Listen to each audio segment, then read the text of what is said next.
Last month, we showed you this shocking footage, person after person getting on BART trains without paying. Yeah, so what is BART doing about it? Well, KPIX 5 Susie Steimle is live with some surprising news on this. Susie?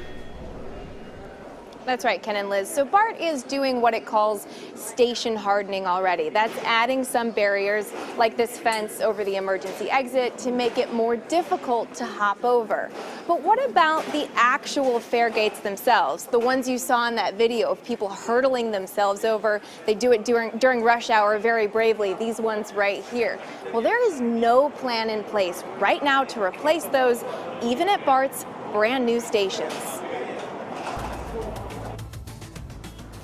Take a peek inside BART's newest station, one of two set to open later this year in San Jose. It looks high-tech, except for something pretty old school, BART's fare gates. They're the same gates that KPIX 5 cameras caught a constant stream of people pushing and jumping through without paying in a recent undercover investigation. It is frustrating to me. BART director Deborah Allen was shocked when she learned BART's brand new stations still have the old style gates. That's something I've been asking for since the day I was elected and attended my first meeting, is when will we replace the fare gates? They were designed in 1972 and they've been upgraded since. But it's clear now that we're in a different time and the fare evasion is getting worse. BART estimates that fare evasion costs the transit agency anywhere from $25 to $30 million a year. Replacing all of these old fare gates, of which there are 600, would cost roughly $250 million. So theoretically, BART could be making back a lot of the money that it's losing just by cracking down on people who don't pay. BART police didn't want to comment for this story, but in an earlier interview, Deputy Chief Lance Haight told us they have BART engineers working on that problem. In the interim, they're looking at what can we do to our existing fare gates to make them more resilient, difficult to fare evade. In a pilot project at two stations, including the Embarcadero station in San Francisco, engineers have strengthened air pressure on the gates, making them harder to push open. But the disabled fare gate is electric and still easy to cruise through without a ticket or clipper card. Unfortunately, you didn't use a ticket. You can't just step off. I have to write you a citation. BART also launched a citation team, but as our cameras captured, the tickets the team hands out are often not taken seriously. 9 of 10 of the 6,799 violators ticketed since the program started a year ago have not paid. Our primary goal has never been to generate money and make a lot of money from collecting these fines.